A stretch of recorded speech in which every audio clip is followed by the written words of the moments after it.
এই আমি হলাম দেশি পেয়ারা, কে কে খাবি তোরা? আরে মালিক, আমাকে এত দুধ কেন? আমি অনেক ফর্সা মানুষ, তোমার মতন কালুয়া না। হ্যাঁ শালা, তুই আমাকে বলছিলি কালো আর তুই ফর্সা। দেখ শালা, তোকে আমি এবার কি করি শালা। আরে শালার মালিক, তুমি আমাকে এভাবে টাকলা করে দিলে, এখন তো সবাই আমাকে টাকলা বলে ডাকবে। আরে শালার মালিক, তুমি এটা কি করলে? আমার পেটের সব মাল মশলাগুলো বের করে নিলে, এখন আমার শরীরে লাগতেছে তো।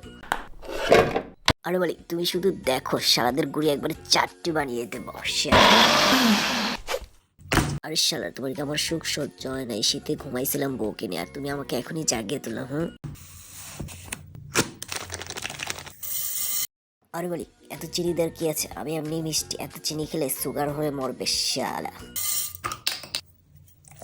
আরে শালার মালিক, এই লাল হাগাটা আমার অক্থ কি বৃষ্টি গন্ধ। আরে শালার মালিক, আমাদের পেটে নাড়ি বুড়ি বাইর করে এখন তুমি আমাদের এভাবে সাজায় রাখছো। বুঝলাম মালিক, মিষ্টি আজকে তুমি আমাদের দিয়ে আইসক্রিম বানাবে, তাই না? আরে বাবা রে বাবা, মালিক তুমি এটা কি করলে? এই শীতে তুমি আইসক্রিম বানাইছো, আবার আমাদেরকে এই ফ্রিজে রাখছো এই ঠান্ডা দিয়া। হে বন্ধুরা, তোমরা কে কে এরকম পেয়ারা দিয়ে আইসক্রিম খেয়েছো? এখনই কমেন্টের মাধ্যমে জানিয়ে যাও। এই বেশি থাকিস না, বিয়ে দিয়ে দেবো, কেন্দে মরে যাবি না। থেকে লাইক কমেন্ট শেয়ার আর আমার চ্যানেলটি সাবস্ক্রাইব করে আসো বন্ধুরা নেক্সট ভিডিও দেখার জন্য।